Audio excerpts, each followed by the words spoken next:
Hello, good evening, and welcome to BYJU'S Exam Prep. Welcome to Phase 2 of Target Prelims 2023. In Phase 1, we shared preparation strategy for all the subjects of the prelims examination since less than 90 days are left for the prelims examination. All those strategy videos are available on our YouTube channel. Today, we are launching Phase 2 of Target Prelims 2023 Crash Course. And in this crash course, we will discuss 400 plus current affairs topics across subjects which were in the news in the last 12 to 15 months. But Phase 2 of Target Prelims is exclusively available on the BYJU'S Exam Prep App. Since it is Session 1, we are multi-streaming it on our app as well as the YouTube channel. But tomorrow onwards, all the sessions of Phase 2 of Target Prelims will be exclusively available on the BYJU'S Exam Prep app. The link to download the app is provided in the video description. Then there is also Phase 3, where we will come back on the YouTube channel and discuss lots and lots of MCQs so that you are ready for the prelims in May 2023. So let's get started and look at some of the important topics from the world of Indian polity, strictly keeping in mind their relevance for the prelims 2023. Clear? Let's get started and look at topic number 1, Central Bureau of Investigation. And I don't have to tell you what are the instances where CBI was in the news. You just keep in mind that CBI was in the news. The motto, industry, impartiality, integrity. Industry in the sense, hard work. What is the origin of CBI? The origin of CBI can be traced back to the Second World War, when there were allegations of corruption, bribery against government officials as well as non-governmental officials. And ultimately, a need was felt that there should be a separate organization which should investigate these corruption and bribery allegations. And this department was kept under War and Supply Department. This was during Second World War. Then in the year 1946, a law was passed, and that law is Delhi Special Police Establishment Act.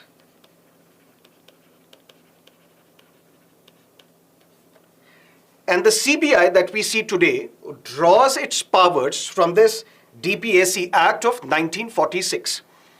And then fast forward, in 1963, the CBI as we see today was established, and it was established by a government resolution. So please listen to me carefully when I say CBI is not a statutory body. It is not even a constitutional body. Statutory body is something like CVC, Central Vigilance Commission. CBI was established by a government resolution in 1963, and its establishment was done on the recommendations of the Santhanam Committee. Santhanam Committee on the Prevention of Corruption was set up in 1962. On its recommendations, CBI was established in 1963 by way of a government resolution. Initially, CBI was kept under the administrative control of the Ministry of Home Affairs. But now CBI is under the administrative control of Department of Personnel and Training, which directly comes under the Prime Minister. These are important facts relevant for your prelims examination. But not just this. What sort of cases are investigated by the CBI? Employees of union territories, employees of railways. So if there is allegation of corruption or bribery against the officers who are posted in union territories, or the officers who are in the railways, the CBI will have the jurisdiction to investigate these cases. But at any point in time, on the orders of High Courts and the Supreme Court, CBI can also be entrusted with the responsibility of investigating an offense. So one way is Union Territory employees, employees of the railways, but on the orders of the High Courts and the Supreme Court, any other case entrusted to this premier investigation agency can be entrusted to them. Not just that, in state government, but with the consent of the state. The jurisdiction of the Central Bureau of Investigation can be enlarged by the central government, wherein CBI can investigate cases in states as well, but only if the states give their consent. This is where it becomes important for you to understand, because there are various state governments which have revoked this general consent. What is this general consent and what is the specific consent? Listen to me carefully. For example, CBI can investigate wide ranges of cases, sometimes murder case, sometimes corruption case, sometimes rape case as well. But can the CBI investigate a case in a state only with the consent of the state?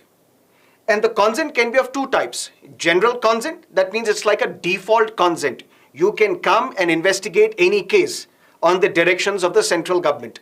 Or it can be case specific, that specifically this case can be investigated by the Central Bureau of Investigation. And this is where the state governments request the central government that please ask CBI to investigate a particular case in our state.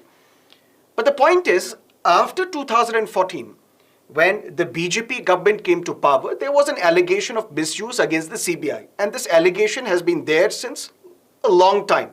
And that is where sometimes the Supreme Court referred to CBI as a caged parrot as well. But the point is, you might be asked, Mizoram was the first state in 2015 to revoke this general consent. That means now CBI cannot on its own, on the directions of the central government, without the consent of the state of Mizoram, cannot investigate any case in Mizoram.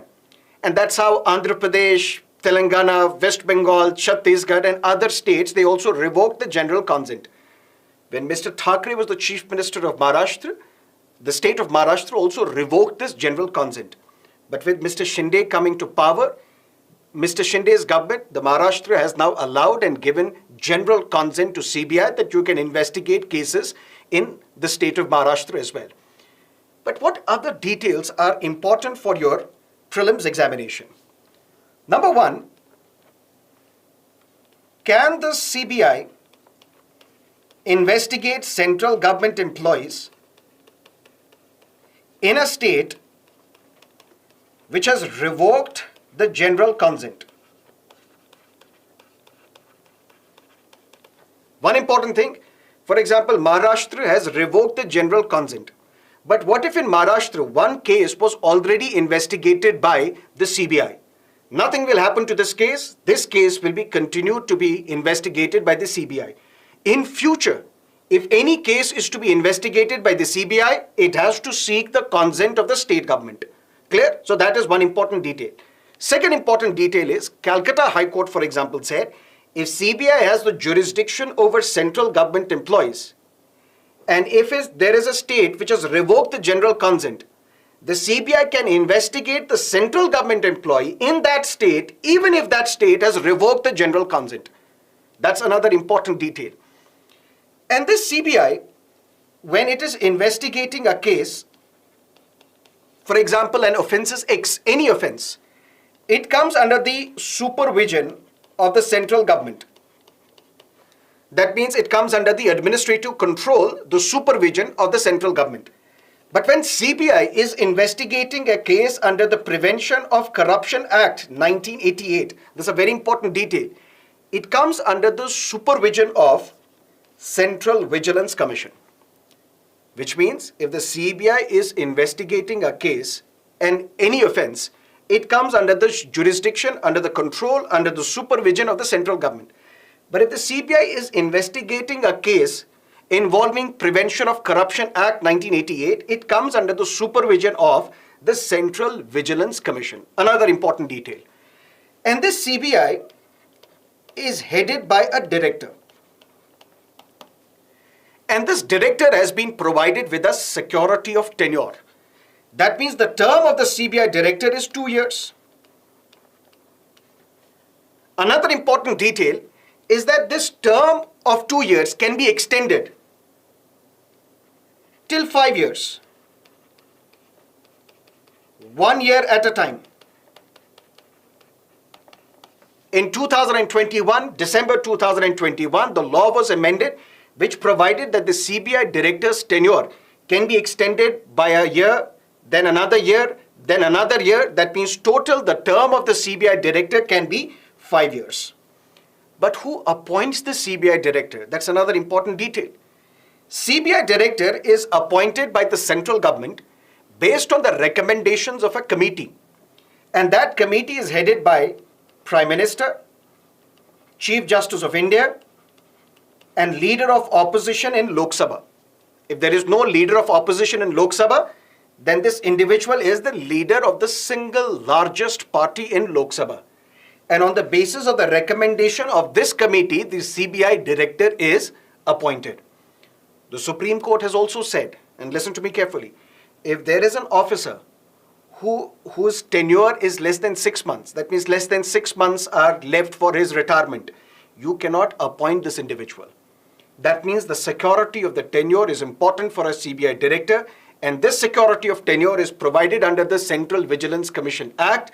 And according to this act, the tenure is 2 years, can be extended by a year, then another year, then another year, to a maximum of 5 years. This is all that you need to know regarding the Central Bureau of Investigation. And to repeat, CBI's origin can be dated back, can be traced back to the Second World War, when there were allegations of bribery and corruption against the government as well as non-government employees. Then a need was felt to have a separate organization. The CBI that we see today was established in 1963 based on the recommendations of the Santhanam Committee on Corruption. And ultimately, CBI is headed by a CBI director whose tenure is 2 years, can be extended 1 year at a time. The total term is 5 years. And the CBI director is appointed by a committee which consists of Prime Minister, the Chief Justice of India, or a judge nominated by the Chief Justice of India, and the leader of the opposition in Lok Sabha, or the leader of the single largest party in Lok Sabha. And the CBI normally investigates cases involving central government employees in union territories, in railways, but CBI can investigate a case in a state as well, provided the state has given the consent. And the states normally give 2 types of consent. One is a general consent, that means it's like a default consent, you can come and investigate a case, or it is case specific, that means individual cases are entrusted to the CBI. But the Calcutta High Court has said that the CBI can investigate cases against the central government employees even if that state government has revoked the general consent. Clear? But if this is CBI, where CBI investigates cases such as corruption, such as bribery, sometimes rape, sometimes murder, then what is this Directorate of Enforcement which is in the news? And today, very recently, this ED has arrested the former Delhi Deputy Chief Minister, Mr. Manish Sisodia, in the liquor policy scam case. What is the origin of this? What all do you need to know regarding ED when it comes to the prelims examination? You might expect a question on ED. Initially, it was Directed Enforcement Unit, which was established in 1956, and it was created under Department of Economic Affairs. We have Finance Ministry. Under Finance Ministry, there are various departments. One such department is Department of Economic Affairs. In 1956, Enforcement Unit was set up under the Department of Economic Affairs. Very next year, in 1957, the name Enforcement Unit was changed to Directorate of Enforcement, which is famously known as ED, Enforcement Directorate, and now it has been placed under the Department of Revenue, which is under the Ministry of Finance. What ED does, it investigates economic offenses.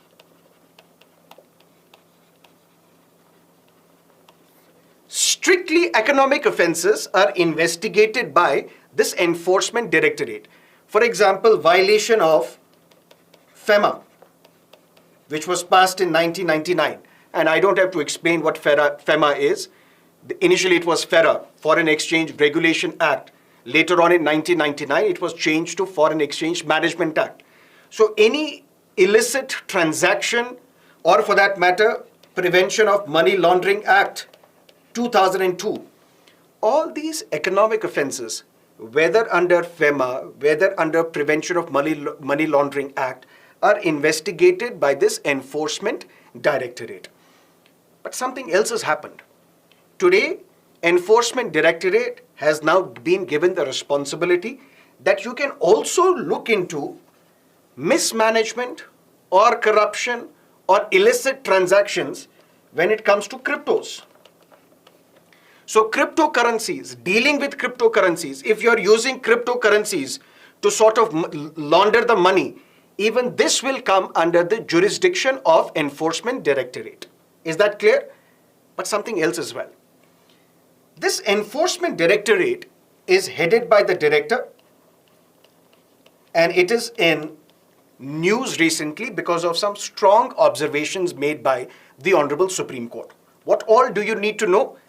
This ED director is appointed by the central government, but on the recommendations of a committee. And you have to memorize who are the members of this committee. Member CVC acts as the chairperson of this committee. Then we have Secretary Home under the Ministry of Home Affairs. Then we have Secretary Revenue under the Ministry of Finance. Then we have Secretary Department of Personnel and Training. This committee sits, ultimately recommends names to the central government, and that individual recommended by this committee is appointed as the ED director. But not just this. The law says that the term of this ED director should be not less than 2 years. What is the term of the CBI director? 2 years. Can be extended 1 year at a time, and the total term can be 5 years as well. Similarly, the term of the director of the Enforcement Directorate is 2 years, not less than 2 years. But in the year 2021, changes were made. What sort of changes were made? That the term of the ED director can be extended 1 year at a time to a total of 3 more years. That means in total, the term of the ED director can be 5 years. But listen to me carefully. Whenever the central government wants to extend the term of the ED director, the central government has to give in writing that this extension that we are giving to the ED director, it is in national interest.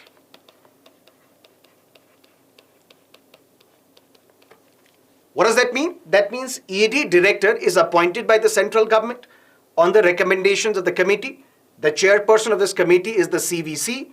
Other members are the Secretary of DOPT, Secretary of Home, Secretary of Revenue. The term is not less than 2 years. But in 2021, the law was changed.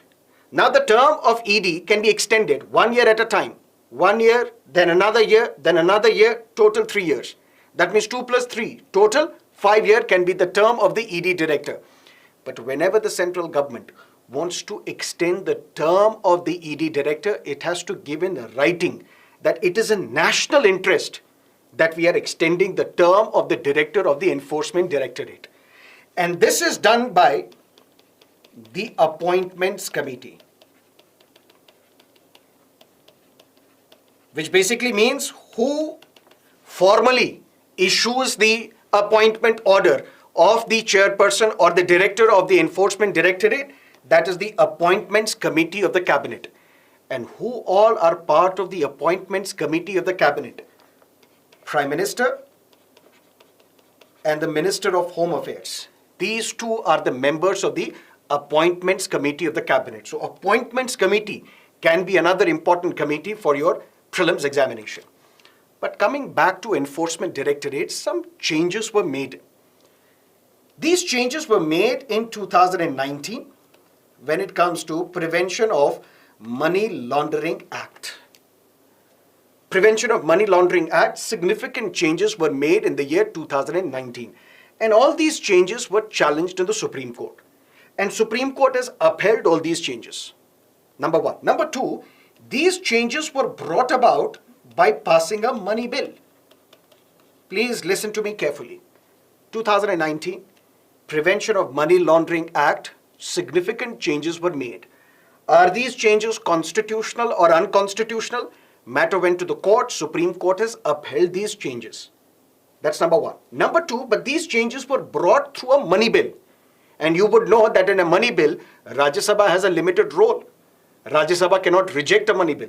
Rajya Sabha cannot amend a money bill. Rajya Sabha can make recommendations on a money bill. Or Rajya Sabha may not act on the money bill for 14 days. And once the 14-day period is over, this money bill can be deemed to have been passed by both houses of the Indian Parliament. Should these changes have been made by passing a money bill, that matter is still pending in the court. And that a 7-judge bench is hearing. Which is the 7-judge bench? The same judge bench which is hearing whether Aadhaar should have been passed via money bill. So Aadhaar is constitutional. But whether Aadhaar should have been passed via money bill route, that matter is being heard by the 7-judge bench of the Supreme Court. And the same judge bench of the Supreme Court is also hearing whether these changes to the Prevention of Money Laundering Act should have been brought about through the route of money bill. But these changes are constitutional, and you may be asked about these changes. And which are these changes? Number one, although this was part of the previous law as well, but some of the important features of this Prevention of Money Laundering Act you must know. And one is presumption of guilt. There is a golden rule in criminal justice system that you are innocent until proven otherwise. But if you are arrested under PMLA, you are deemed guilty. Now you have to prove whether you are innocent or not. That means the burden of proof, burden of innocence is on the accused. You are presumed that you are guilty. Now you have to convince us. You have to convince the court that you are innocent. That's number one. Number two, self-incrimination.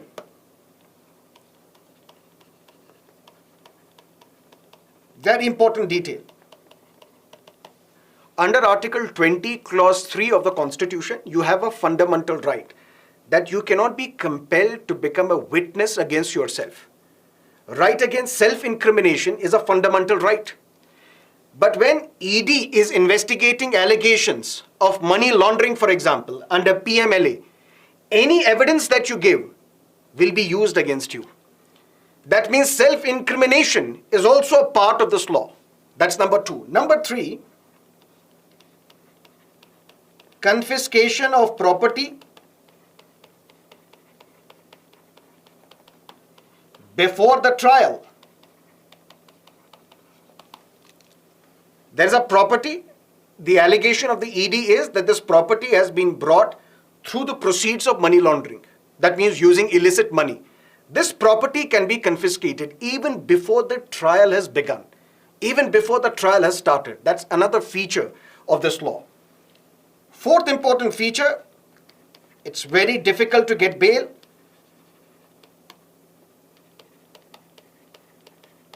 Fifth, rate of conviction is very low. What is the rate of conviction? Over the past many years, close to 5,400 PMLA cases have been filed in the last 17 years. And out of these, 23 convictions have taken place. If you look at the rate of conviction in cases investigated by the CBI, the rate of conviction is good. That is why we say CBI is one of the premier investigation agency of the government of India. But when it comes to PMLA law, under this, the rate of conviction is very poor. Out of 5,400 PMLA cases filed in the last 17 years, only 23 convictions have taken place, which means the conviction rate is very low. But not just this. You might have heard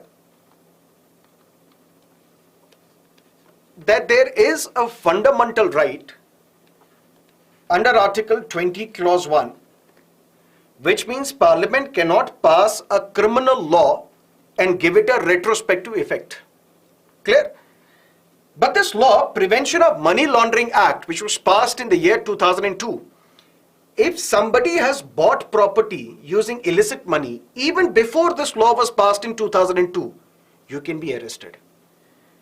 And the claim is that since you are still in possession of this money, even after the law was passed, and now we will arrest you, even if this money you have raised, generated through money laundering, even before 2002, but since you are still in possession of this law using money laundering techniques, that is why we can arrest you under the Prevention of Money Laundering Act of 2002, even if you have violated the laws prior to the commencement of this law. And one more important detail is that normally FIR is filed. Whenever you're accused of any crime, FIR is filed. First Information Report. ED does not file First Information Report. What ED does file, Case Information Report. And the most important detail that you must know for the prelims exam, that this Case Information Report is not shared with the accused. This Case Information Report is not shared with the accused. And also the point is that now third time extension has been given to the current director of the ED.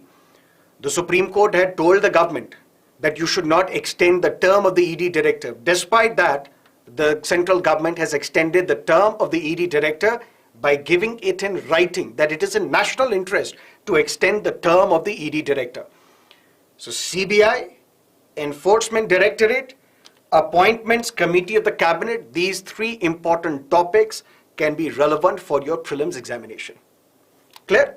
Let's look at another topic. Topic number 4, FCRA license of think tank. And which is this think tank? Center for Policy Research has been suspended. What is this FCRA? Foreign Contribution Regulation Act. Initially, it was passed in the year 1976 when Srimati Gandhi was the Prime Minister, when the nation was in a state of emergency. When emergency was imposed under Article 352 of the Constitution on the grounds of internal disturbance. Because it was alleged that foreign contribution is used by some people in India to disturb the internal security in India, to go against the national interest in India. But this FCRA law which was passed, initially it was passed through an ordinance, later on it was converted into a law. This was repealed in 2010. Very important detail. It was repealed in 2010. In 2010, another law was passed called Foreign Contribution Regulation Act. That means previous law of 1976, it was repealed. New law, FCRA 2010, was passed in the year 2010. And then this law was amended in 2020. And this law was challenged. These amendments were challenged in the Supreme Court. Supreme Court dismissed this petition saying these changes are okay, constitutional. That is why FCRA becomes important for your prelims examination, and also because very recently one important think tank, Center for Policy and Research, its FCRA license was cancelled. But what is this FCRA? Let's strictly look at this topic from the prelims perspective. Under FCRA, foreign contribution cannot be accepted. Foreign contribution, for example, in the form of donations, foreign donations cannot be accepted. By whom? By judges. By whom? Election candidates. By whom? Editors of the newspapers, publishers of the newspapers, cartoonists of the newspapers. By whom? Government servants. By whom? Political parties. All these entities cannot receive, cannot accept foreign contribution, foreign donation. In the year 2020, one more category was added. And what is that category? Public servant. So what's the difference? For example, Attorney General for India. Is he a government servant? No. But he is a public servant. Public servant in the sense the money is given to him through the public money by the government exchequer. And ultimately you become a public servant. That means even a public servant cannot accept foreign contribution, cannot accept foreign donation. But then who can accept this foreign contribution? Individuals, non-governmental organizations, any association. For example, there is an NGO which works for children welfare, which works for forest welfare, which works for weaker sections, marginalized sections of the society. And to provide better response to these members of the society, better care to these members of the society, for example, education, for example, health, for example, sanitation, foreign contribution is important. So what an organization has to do, it has to approach the Ministry of Home Affairs. So Ministry of Home Affairs is responsible for this. And you can apply for the FCRA certificate, FCRA registration. And once this FCRA registration is given, this FCRA license is valid for 5 years. Another important detail relevant for your prelims examination. That means once you apply for the FCRA license, this registration is valid for 5 years and it can be renewed as well. But once you try to renew it, the central government may investigate. What the central government may investigate? Whether this money that you are receiving, whether you are using this money to convert people from their religion to another religion, whether you have been convicted for religious conversion, whether you are going against the integrity, sovereignty of India. So this investigation will be carried out by the central government, and then FCRA license can be given, registration can be given, which is valid for 5 years. That means for 5 years you can receive these contributions, these donations. But significant changes were made in the year 2020. What were these changes? Listen to me carefully. Here is an organization X. Here is an organization Y. Both have the FCRA license. That means both can receive foreign contribution. Clear? But X received, for example, 1 crore in foreign donation. Previously, prior to 2020, a part of this donation could have been donated to this organization Y. That means X and Y, these are two organizations. They have FCRA license, they have FCRA registration. That means both of them can get foreign contribution, receive foreign donation. But one organization can donate a part of its contribution, part of its donation to another organization, because this organization is also eligible for foreign contribution. Now 2020 amendments have stopped this. If an organization has received foreign contribution, you cannot donate a part of this donation to another organization. It has been stopped. Change number 2. Change number 1, public servants are also brought under the ambit of FCRA, which means public servant also cannot receive foreign contribution. An organization which has received donation cannot give away a part of this donation to another organization which was eligible for FCRA. Change number 2. Change number 3, you have to give Aadhaar details. Aadhaar details of directors, key functionaries, key office bearers. That means if there is an organization which is applying for FCRA license, registration, or which is applying for the renewal of the FCRA license because validity is for 5 years, you have to share details of Aadhaar, not just of your director, but some key officials, key functionaries of your organization. Share these details brought about by 2020 amendments. Another important detail. Previously, 50% of this donation could have been used for administrative purposes. For example, there is an organization, an NGO, which has received foreign contribution, and that foreign contribution was received primarily because you wanted to provide education to the children coming from marginalized, weaker sections of the society.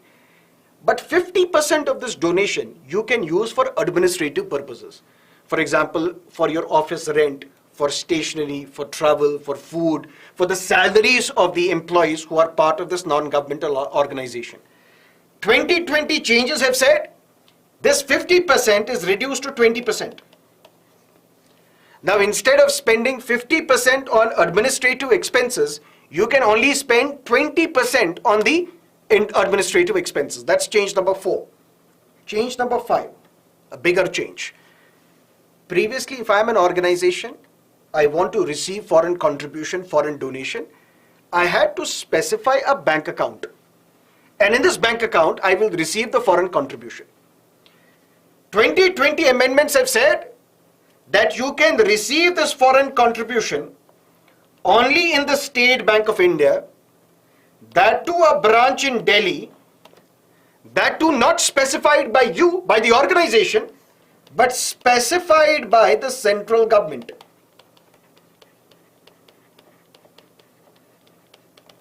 And right now, which is that branch? There is a branch of the State Bank of India in New Delhi on Sansad Marg. Only in that branch, any organization which wants to receive foreign contribution, it has to open the bank account in the branch of the State Bank of India in Delhi on Sansad Marg, and only in that account you can receive the foreign contribution. These changes were challenged in the court, but the Supreme Court dismissed this petition and said there is nothing wrong in these changes to FCRA under 2020. So 2020, when these changes were made, there is no problem. But listen to me carefully. This is regarding FCRA amendments which have been made. There is another FCRA case pending before the Supreme Court. What is that case? The Supreme Court right now is hearing the challenge to electoral bonds. Whether the electoral bond scheme which was launched in 2017, whether that is constitutional or not. So there were 3 petitions filed before the Supreme Court, and now the Supreme Court has said we will hear these 3 petitions separately. And which are these 3 petitions? One is the challenge to the electoral bond scheme. The court will hear separately. Another, should political parties come under the right to information? Are these public bodies?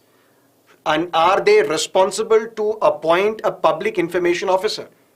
And can details be sought from these political parties, keeping in mind that these are public bodies under the Right to Information Act?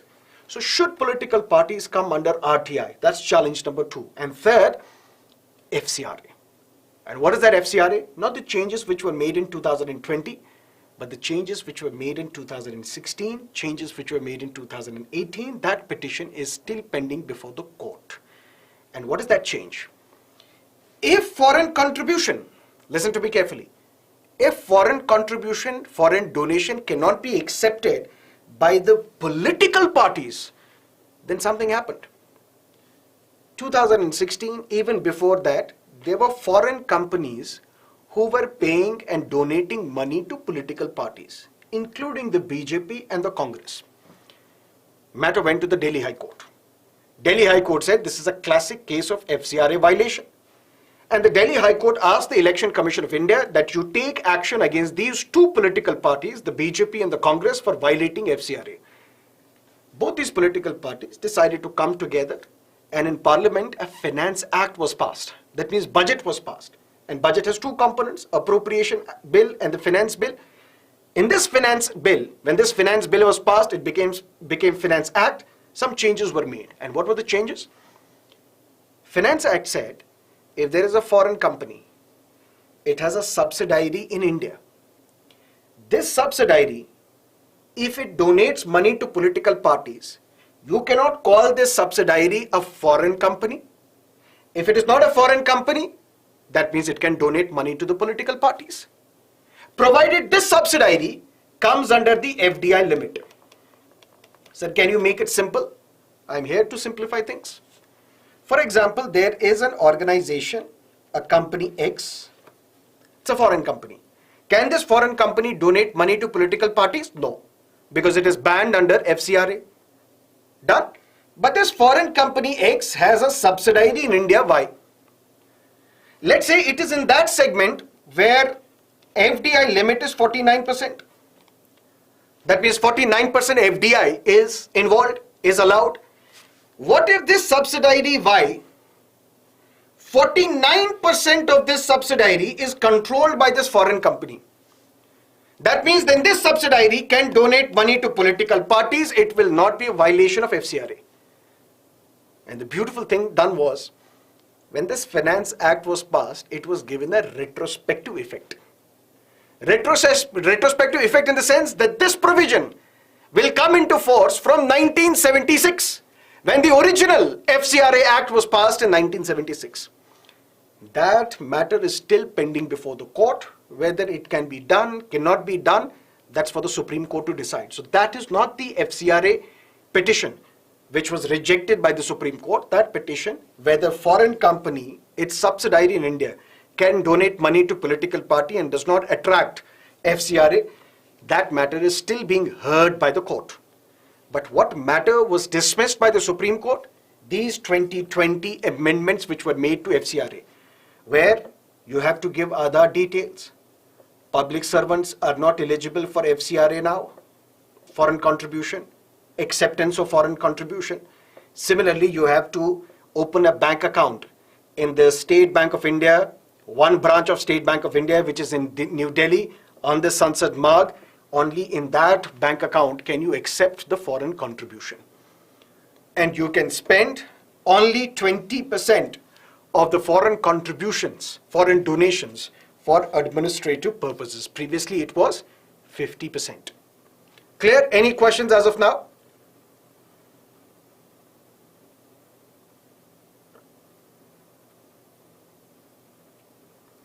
Can FCRA license be suspended? Yes. FCRA license of Center for Policy and Research was suspended. Prior to 2020, this suspension could have been done for 180 days. In 2020, another change was made that this suspension can be extended by another 180 days. Clear? So these were the changes. Let's look at something else. Topic number 5. What is NeVA? National E-Vidhan Application. What is this National E-Vidhan Application? It is a website as well as an app. What is the purpose? 2021. You might have heard of these terms. One nation, one election, calling for simultaneous elections. One nation, one ration card. One nation, one tax. Clear? Now there is another slogan which was raised by Prime Minister Modi in 2021, when he said, one nation, one national legislative platform. And what is that one nation, one national legislative program? The idea is to ensure that the transactions in Lok Sabha, Rajya Sabha, and in all the state legislatures, whether legislative assembly or legislative council, should be conducted in a paperless manner. That means lots and lots of paper is used. Government bills, starred questions, unstarred questions, government resolutions, business advisory committee, the agenda of the House. Lots and lots of paper is used. Now the idea of this National E-Vidhan application, which has a website as well as an app, it is to ensure that all the business is transacted in Lok Sabha, Rajya Sabha, and in all the state legislatures in a paperless format, so that we can save a lot of paper and we are making these legislatures tech savvy. And that is the purpose of this National E-Vidhan application. But not just this. You need to understand from the prelims examination perspective that this program is launched under Ministry of Parliamentary Affairs,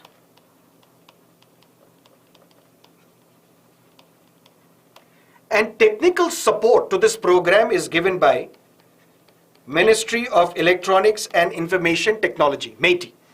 But not just that, it is like a centrally sponsored scheme. A centrally sponsored scheme where 60 to 40 contribution is by the center and the states.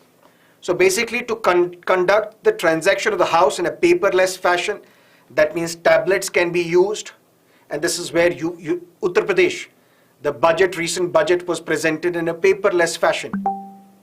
Tablets can be used and no paper is involved. Make the legislative business paperless, and you will see what are the notices received, how many questions are there, how many government bills are there, how many papers have been laid, what are the different committees, how many members, all this detail, whether Lok Sabha is in session or not, and even the live streaming is conducted through this app or this website.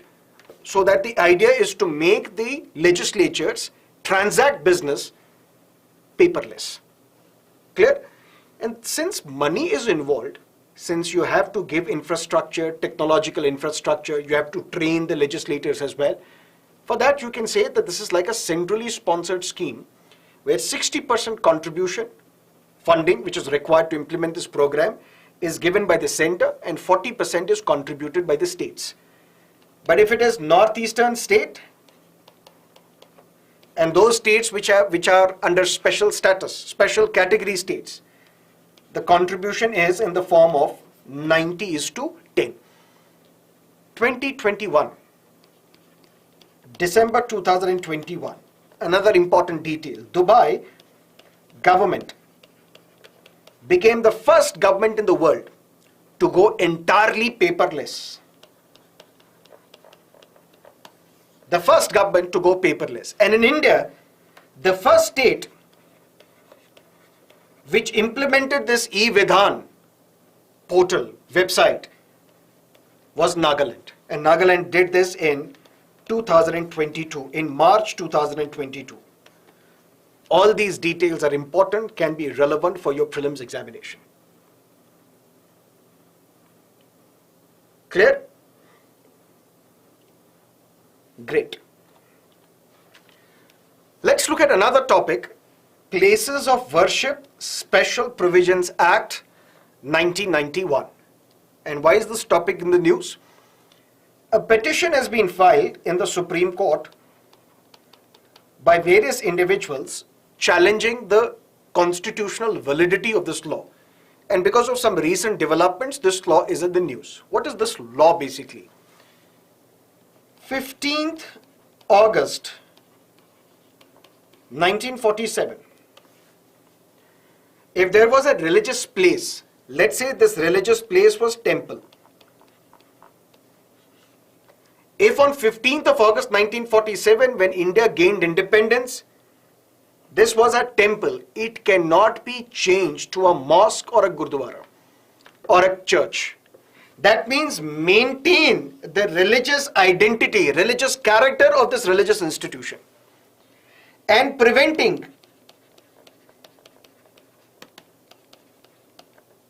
the change or conversion of the religious character of this religious property. That is prohibited by this law which was passed in 1991. Long story short, a law was passed by the Parliament in 1991. What is that law? The Places of Worship Special Provisions Act 1991. According to this law, if there was a religious place, a religious property on 15th of August 1947, what was the status of this property? That status cannot be changed, and you have to maintain the character of this religious property. Which means something else as well, very important, listen to me carefully. For example, if there is a religious property which belongs to, let's say, Shia Muslims, and it was the religious property of the Shia Muslims on 15th August 1947. After that, it cannot be converted into the property for Sunnis. Which means, forget about this. You cannot change a temple into a mosque or a mosque into a temple. You cannot even change a mosque which was for one sect to a mosque of another sect of the same religion. Even that is not allowed. Whatever the character of a religious place was on 15th of August 1947, that will remain the character. But then, sir, what happened in Ram Jannabhoomi Babri Masjid case? Special exemption was made that this law will not apply to Ram Janmabhoomi Babri Masjid case. Why? Because that case was already before the court. That is why this place was exempted from the Places of Worship Act 1991. But this is not the only exception. Another exception is if there is a religious institution or if there is a religious property, an ancient monument which is under archaeological survey, even this is exempted from this law of 1991. That means exemption is this law will not apply to Ram Jannabhoomi Babri Masjid. This law will not apply to an ancient monument, a historical monument which is of religious or cultural significance, which comes under the Archaeological Survey of India. This law will not apply to such ancient monuments as well. And in fact, in 2019, when the Supreme Court ruled on this Ayodhya Ram Jannabhoomi Babri Masjid case, it specifically spoke of this law of 1991, saying it impacts, affects, and basically reiterates our commitment to secularism. But now we see something else is happening in Kashi. Something else is happening in Mathura as well. There is a petition filed by Dr. Subramaniam Swamy before the court. He is not saying that remove this law or repeal this law. He is saying add two more exceptions, that this law will not apply to Kashi and Mathura, religious places. Because according to him, these places there are now mosques or Eidgahs in these places. Those should be removed. This law should not apply to these two areas as well. There is another petition which is filed in the court which says this law violates basic structure. And what basic structure? Judicial review. Judicial review is part of the basic structure of the Constitution. That's what Supreme Court has said in Minerva Mills case 1980. That's what Supreme Court has said in Kyoto Holohan versus Zachilhu case in 1991-92. So if judicial review is part of the basic structure of the Constitution, but this law says you cannot file any case in any court calling for the conversion of a religious place from one to another. Such case cannot be filed in the court. So this law, according to the petitioner, violates the basic structure, which is judicial review.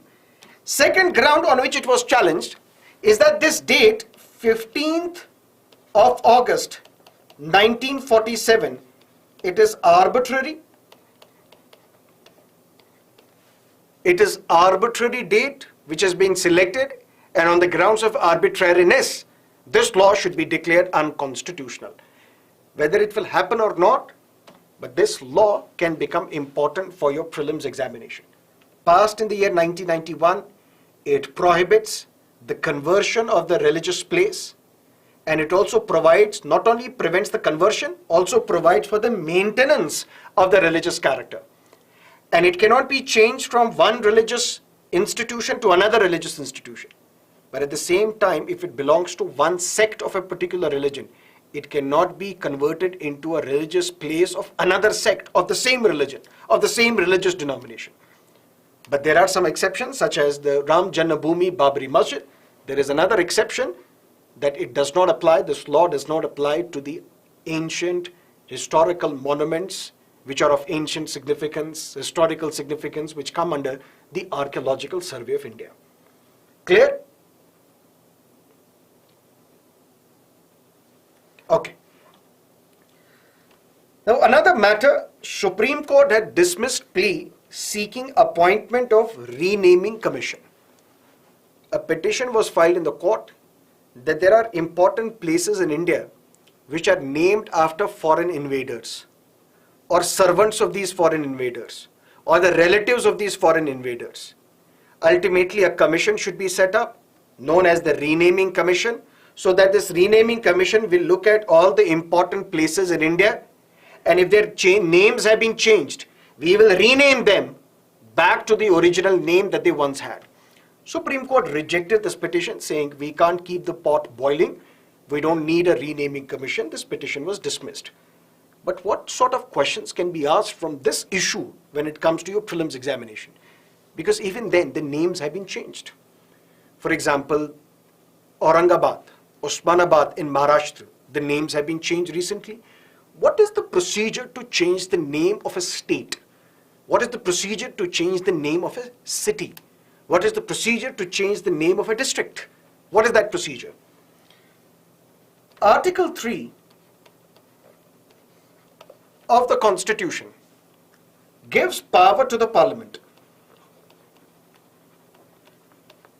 That what Parliament you can do, you can pass a law, and through this law, you can increase the boundary of a state, decrease the boundary of a state, alter the boundaries of the state, bifurcate a state, merge two or more states, also change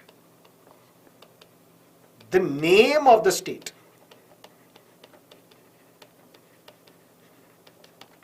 For that, what is the procedure? Listen to me carefully. Revise with me. If there is a bill which is introduced in the Parliament, for example, we have to change the name of a state. For example, West Bengal should be changed into Bangla. For that, the cabinet will introduce a bill, will pass a bill, and ultimate union cabinet will pass a bill, will clear a bill in their cabinet meeting. But this bill cannot be introduced in the Parliament without the prior consent of the President of India. And before President will give his consent, give his permission, this bill will be sent to the West Bengal Legislative Assembly. That means to the Legislative Assembly of a state which is going to be affected by this bill, and seeking views of that state. But these views are not binding on the President. If West Bengal says don't change the name of West Bengal to Bangla, even then the President can give a go-ahead and ask the government to introduce this bill in the Parliament, because this is only consultation, it is not concurrence. Or conversely, the proposal can be initiated from the West Bengal government itself. West Bengal Legislative Assembly will pass a resolution saying the name of the state should be changed from West Bengal to Bangla. Ultimately, this matter will go to the Union Cabinet. Union Cabinet will prepare a bill, and this bill will talk about changing the name of the state of West Bengal from West Bengal to Bangla. So who can change the name of the state? Parliament. Because once this bill is cleared by the cabinet, it will be sent to the President. President will refer this bill to the Legislative Assembly, which is going to be affected by this bill, seeking the views of that Legislative Assembly, but these views are not binding on the President. After the President gives the consent, this bill is introduced in the Parliament. This bill can be introduced in either Lok Sabha or Rajya Sabha. That means not necessarily first in Lok Sabha, then in Rajya Sabha. It can be first in Rajya Sabha, then in Lok Sabha. And this bill requires simple majority. And once this bill is passed by both houses of the Parliament, sent to the President, President signs this bill, and then it is published in the government gazette, in the official gazette. That means now the name of the state is not West Bengal, it is Bangla. That is how you change the name of a state. But how do you change the name of a city? Again, the proposal comes from the states. Proposal comes from the states that we want to change the name of a city.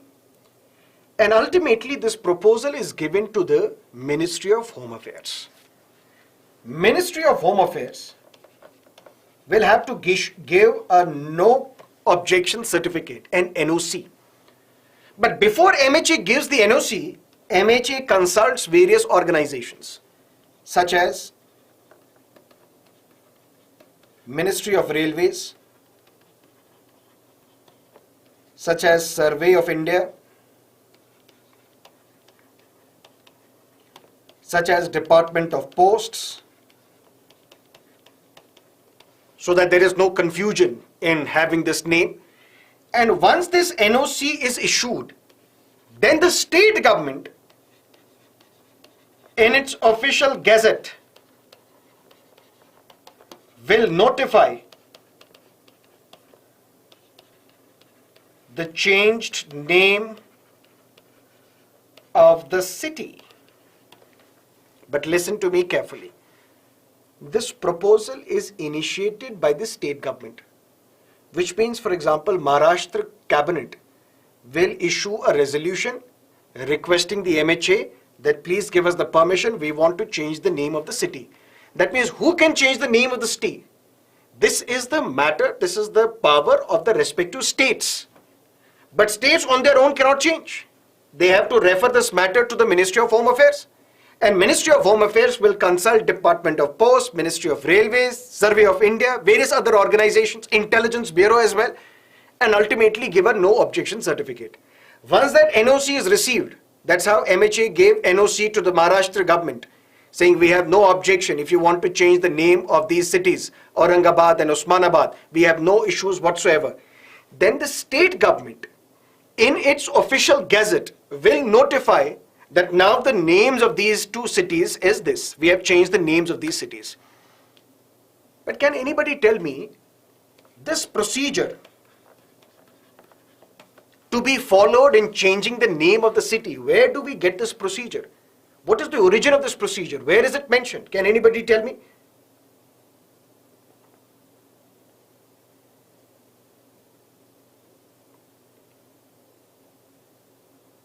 You will get the PPT of this class. It is available on the app. After the session is over, you can download the PPT.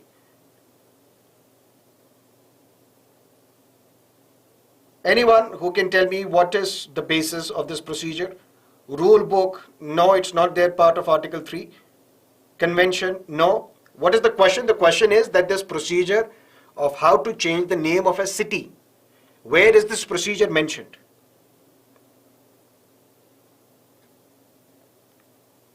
Now, this is based on a letter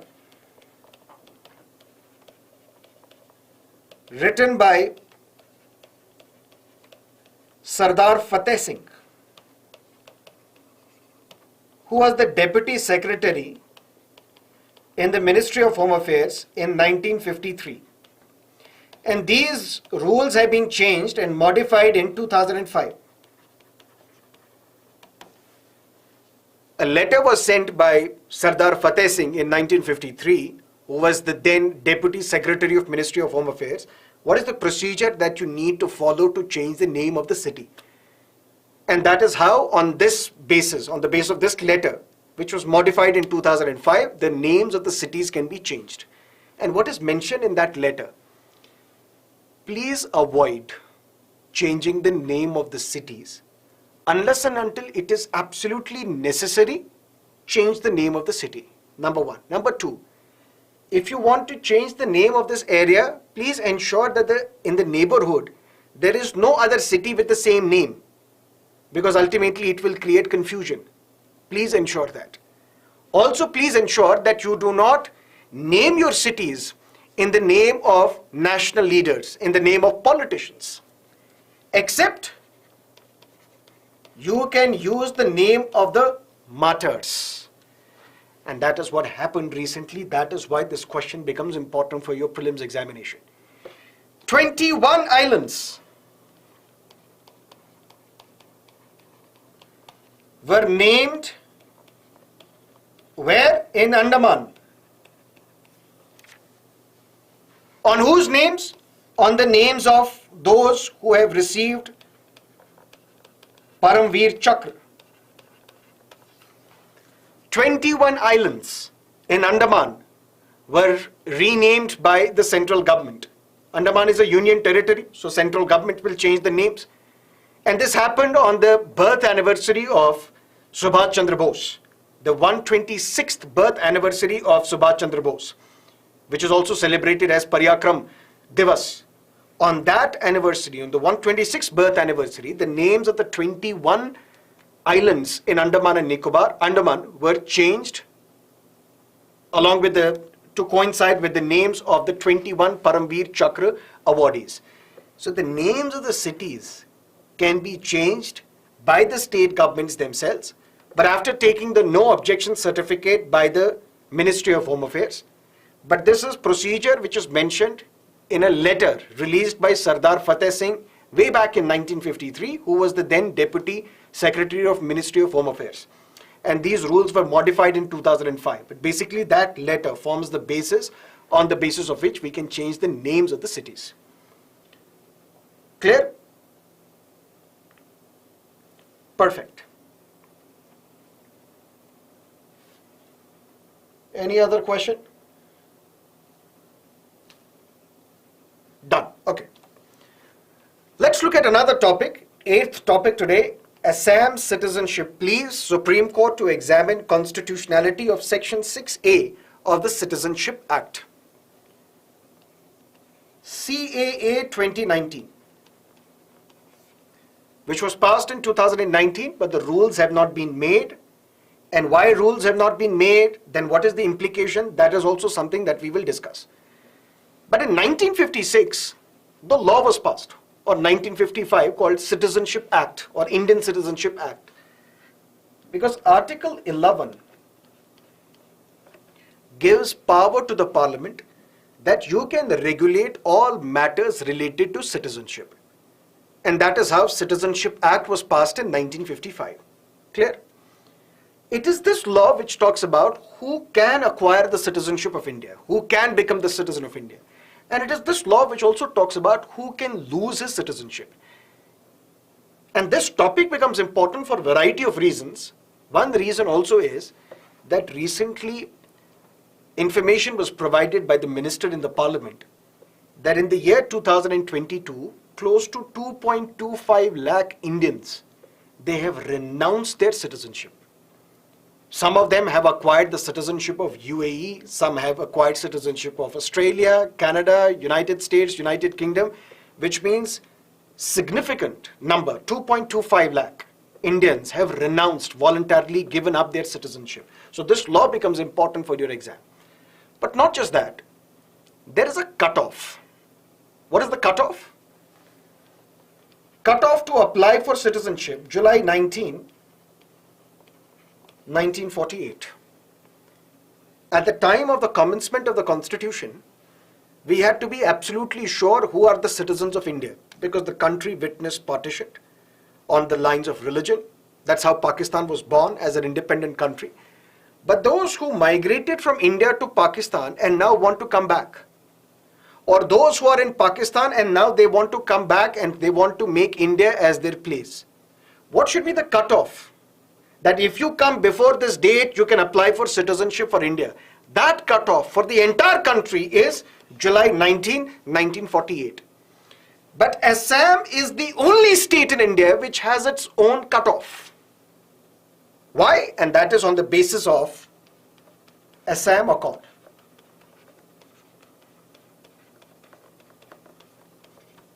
Assam agitation was launched by various organizations in Assam, such as Assam Gana Parishad, All Assam Students Union. This movement was launched in 1985 and it continued till 1985. Principal objective of the protesters, of the agitators, was that illegal migration into Assam should stop. Those who are not the original inhabitants of Assam, they should be identified, arrested and deported. That was the purpose. So Assam faced an acute problem of illegal migration.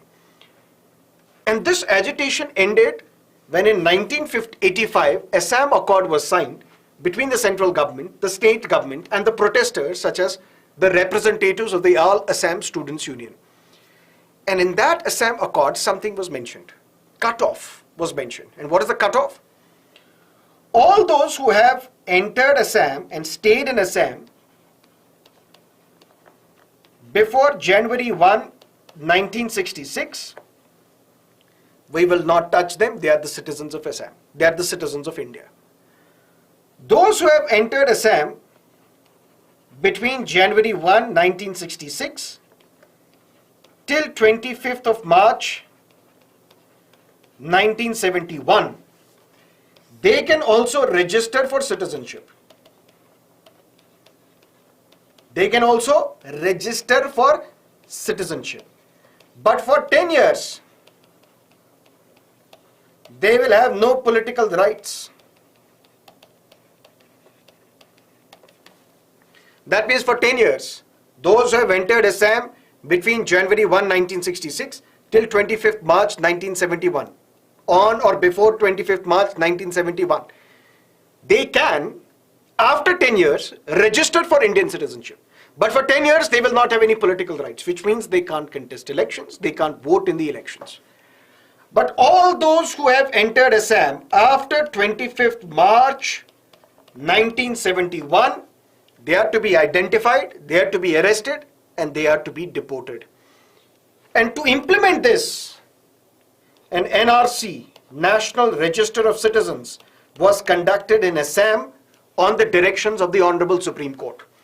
Because matter went to the court that this Assam Accord, which was signed in 1985, has not been implemented. So all those who have entered Assam after 25th March, on or after 25th March 1971, they have not been identified, they have not been deported. So that is how, on the directions of the Honorable Supreme Court, NRC, National Register of Citizens, it was updated for Assam to see who are these individuals who have entered Assam after this date. And why is this date significant?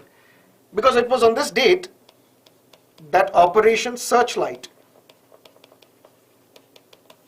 was launched by Pakistan Army. There was trouble in East Pakistan because Pakistan was West Pakistan, East Pakistan. There was a trouble in East Pakistan. The people there, they wanted a separate country. India played an important role in liberating East Pakistan, and East Pakistan today is Bangladesh. Operation Searchlight was launched by Pakistani Army on 25th March 1971, where horrific human rights violations were committed against the Bengali speaking, against the citizens who wanted a separate country to be carved out from East Pakistan. And that is how we saw massive migration from East Pakistan to India, and some of these people migrated to Assam as well. And now the purpose was, we need to identify them and deport them. But the point is, Assam is the only state in India which has a different cutoff date. For the rest of the country, if you have entered India before July 19, 1948, you can apply for citizenship. But for Assam, it is different. It is 1966 as the cutoff date. That is why this is challenged before the court, and now the Supreme Court will have to decide what is the constitutional validity of Section 6A of the Citizenship Act. Clear? That's Section 6A of the Citizenship Act, which is specifically for Assam. And specifically, it talks about the implementation of, it is basically inserted into the Citizenship Act in 1985 based on the Assam Accord. So Section 6 capital A is part of the Citizenship Act of 1955. But it was added to this law in 1985 because of the Assam Accord. And this section basically talks about a different cutoff date for those who can become Indian citizens but are staying in Assam. Whether this section is constitutional or not, that we will have to wait and see what the Honorable Court will have to say. But not just this. Have you also heard of Clause 6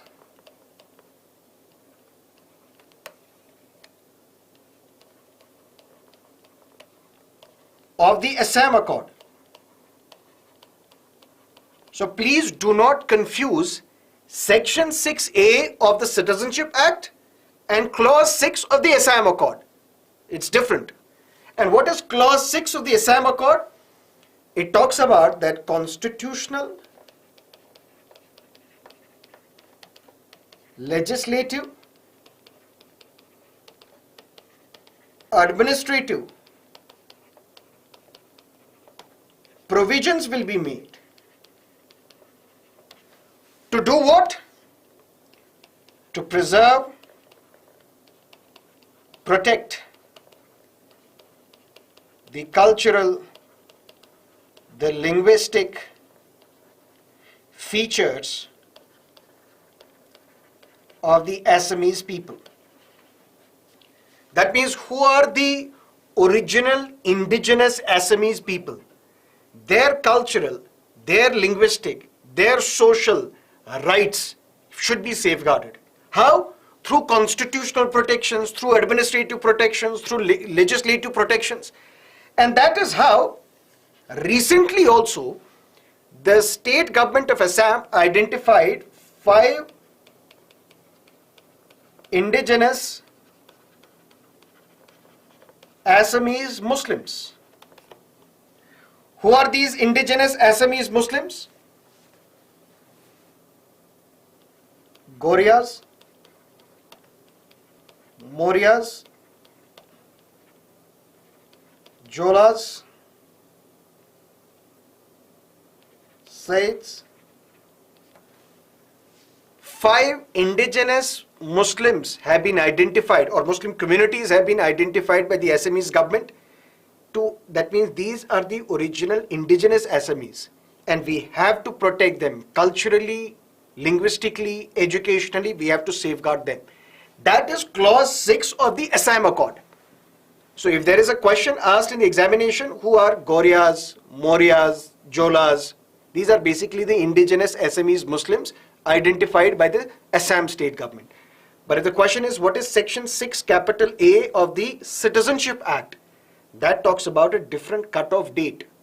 Who can acquire citizenship in India?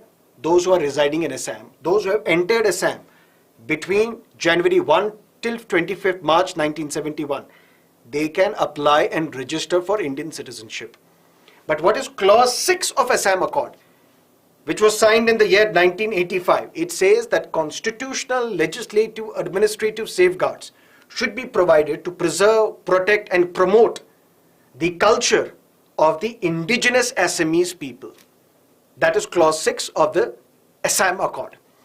But when CAA 2019 was passed, it has not been implemented yet. Why? Because CAA rules have not been passed. What does the law say? When a law, listen to me carefully, is assented to by the President, that means when the President signs a bill, it becomes a law. Within 6 months,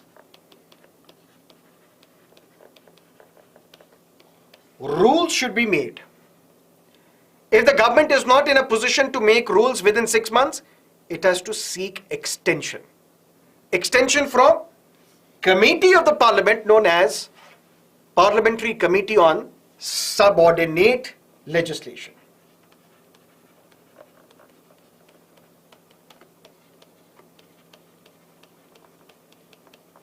And what is this Committee on Subordinate Legislation? Can be an important point for your prelims examination. Listen to me carefully. Citizenship Amendment Act was passed in 2019. According to this law, if you are from Pakistan, Afghanistan and Bangladesh, but you belong to Hindus, Christians, Buddhists, Jains, Parsis and Sikhs, that means if you are from Pakistan, Afghanistan, Bangladesh, but you belong to the 6 religious minorities of these 3 countries, and you have entered India on or before 31st December 2014. What you can do, you can apply for citizenship. And through naturalization, you can become the citizen of India.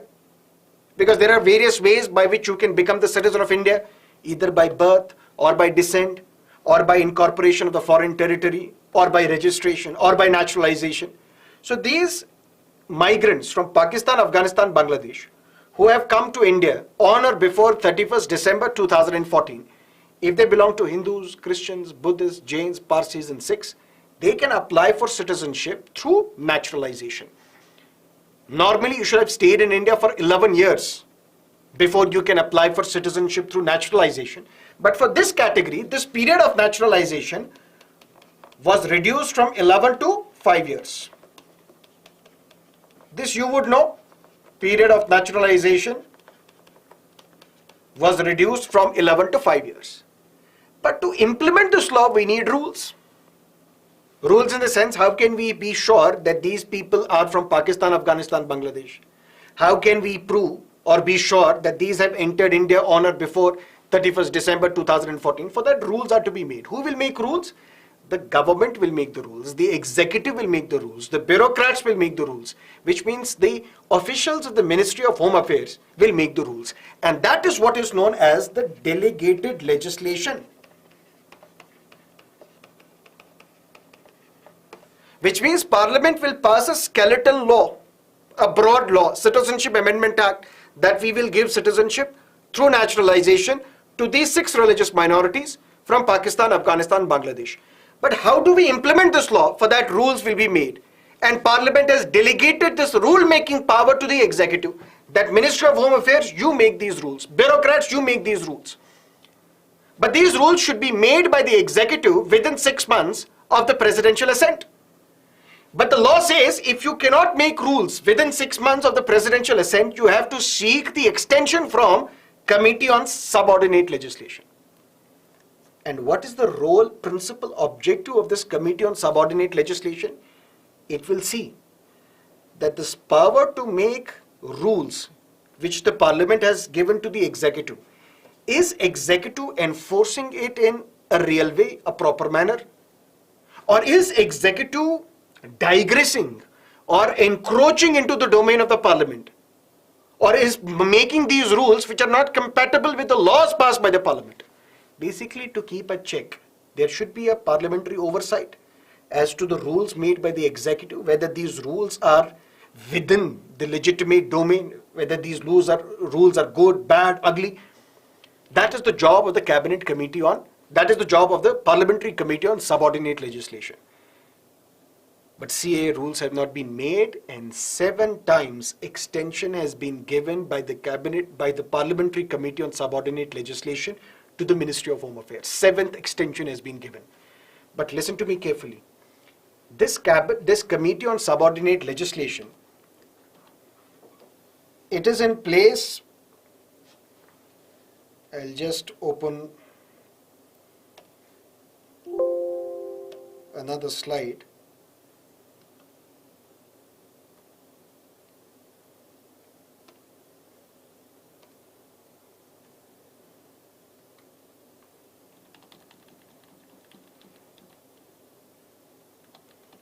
This Committee on Subordinate Legislation, it is present in Lok Sabha as well. It is present in Rajya Sabha as well. In Lok Sabha, it has 15 members.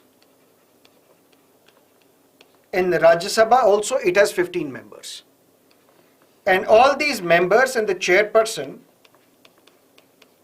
are nominated by the Speaker or the chairperson. That means Committee on Subordinate Legislation is there in Lok Sabha as well as in Rajya Sabha. 15 members including the chairperson. That's the composition. The term of these members is 1 year. Ministers cannot be appointed.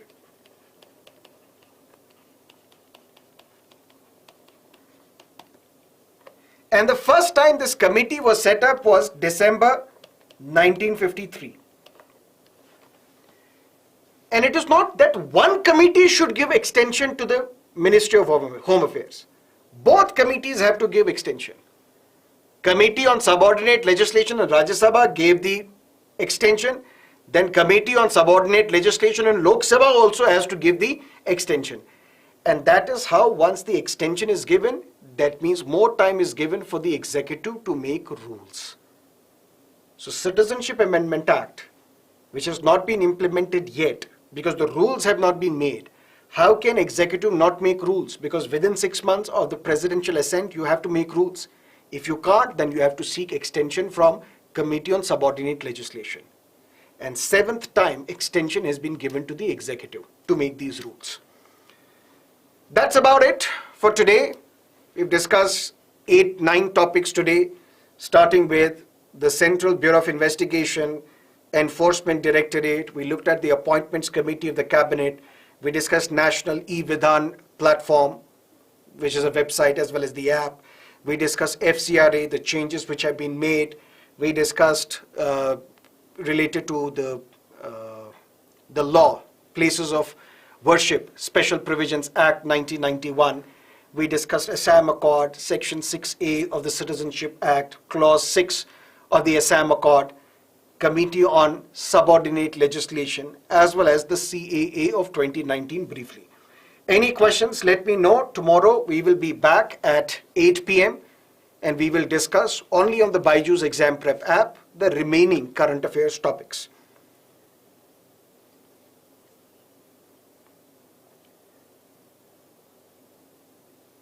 Can Rajya Sabha initiate state change name?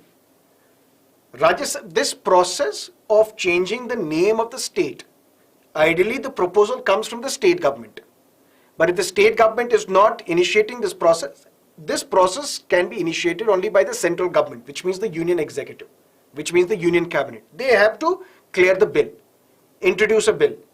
And once that bill is cleared by the cabinet meeting, it is sent to the president for approval, prior consent. President will refer this matter to the state concerned, which is going to be affected by this bill. And once their views are sought, the permission is given by the president to introduce this bill in the parliament. Then both houses of the parliament will have to pass this bill. So when you're talking about a special power of Rajya Sabha, which is Article 249, where Rajya Sabha can pass a resolution by special majority, and that resolution under Article 249 will empower the parliament to make a law on state list. That has got nothing to do with the change of the name of the state. So is there any role of the president in changing the name of a state or district? In changing the name of a state, yes, but in changing the name of the district, no, that's the domain of the state government.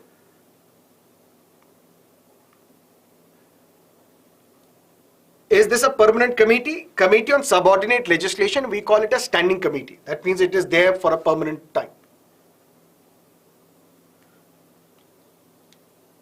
Can we get the recorded version of this class? Absolutely yes. You're watching it on the app, so you can see the recorded version as well. What is the tenure of Lok Sabha and Rajya Sabha members?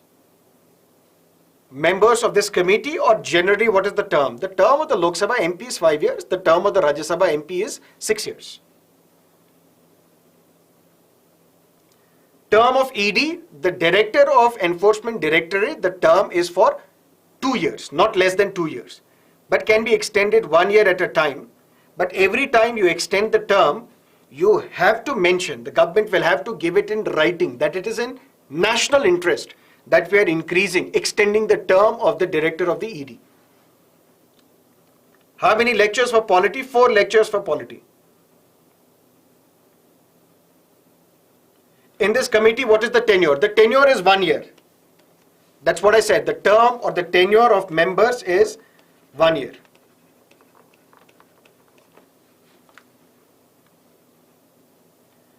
Does law of worship, places of worship, apply to Jammu and Kashmir or not? Although you would have seen that in the text, this law does not apply to the state of Jammu and Kashmir. But you have to remember that this law was passed in the year 1991. And in 1991 till 2019, there was a special status for Jammu and Kashmir, where any parliamentary law will not automatically apply to the state of Jammu and Kashmir. Now all the laws are applicable to the state of Jammu and Kashmir, so this law is also applicable to the state, to the Union Territory of J&K.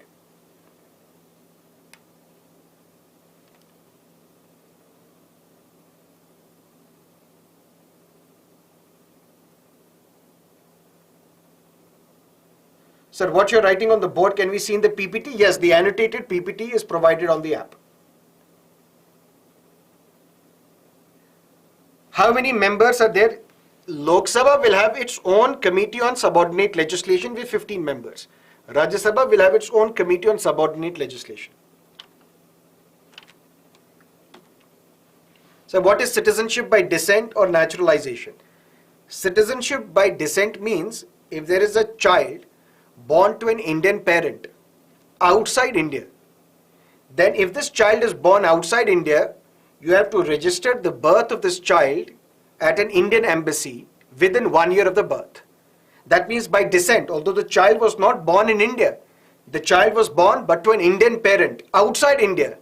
That means you are the descendant of an Indian, which basically means by descent you can become the citizen of India. But listen to me carefully. We do not follow dual citizenship, in a sense that you can only be the citizen of India, at the same time you cannot be the citizen of any other country. But only those children who become citizens of India by descent, they can have dual citizenship. Dual citizenship in the sense, if there's a child born to an Indian parent in United States, in United States, any child born automatically becomes the citizen of United States, because they follow the concept of law of the soil, and that is what is known as jus soli. So if a child is born on the soil of United States, automatically this child becomes a US citizen. So this child, which is born to an Indian parent, is also a US citizen. But this child can register to become the citizen of India. The parents will have to register the birth of this child, and that is how you can become an Indian citizen, even if you are born outside India. So this child born outside the territory of India, he or she can have dual citizenship till the age of 18. Once this individual turns 18, now this individual has 6 months to decide whether you want to continue as the citizen of India or you want to continue as the citizen of the United States of America. If you cannot decide, that means your Indian citizenship will be terminated. You will only become the citizen of United States of America. That means the only time when India recognizes dual citizenship is when a child is born to an Indian parent outside India. But if the child is born in a country which recognizes dual citizenship, then this child can have dual citizenship of that country as well as India, but till 18 years. Once this individual turns 18, you become a major, then you have 6 months to decide whether you want to continue as the Indian citizen or you want to continue as the citizen of that country. And what is naturalization? If you are the citizen of any country, but you want to become the citizen of India, but you were not born in India, you were not born to an Indian parent outside India, you are not even married to an Indian, so you can't even apply for citizenship through registration. But still you want to become the citizen of India, you can apply through the route of naturalization. And there are some conditions which you have to follow, which you have to fulfill. Conditions such as, you should not be from a country where Indians are not allowed to become citizens. You should, once you get Indian citizenship, you should renounce your previous citizenship, because we don't recognize dual citizenship. You should have the knowledge of any language mentioned in the 8th schedule of the Constitution, any Indian language. You should have stayed in India for 14 years before making the application for citizenship. That doesn't mean you should have never left this country in these 14 years. But when we add the number of days you were in India, if it cumulatively adds to 11 years, that means of the previous 14 years when you were in India, if we add the number of days you were residing in India is 11 years, you can apply for Indian citizenship. But these conditions can be waived off by Ministry of Home Affairs if you have made significant contribution, glorious contribution in the field of art, literature, human progress, world peace, so on and so forth.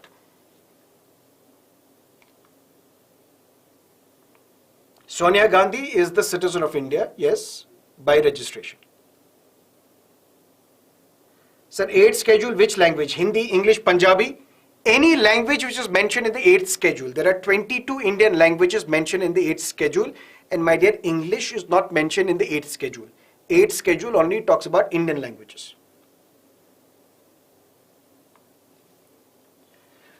That is it for today. See you again tomorrow, 8 o'clock in the morning. If you have liked the session, don't forget to press the like button. See you tomorrow, 8 p.m. in the evening. Till then, have a great time. Stay safe.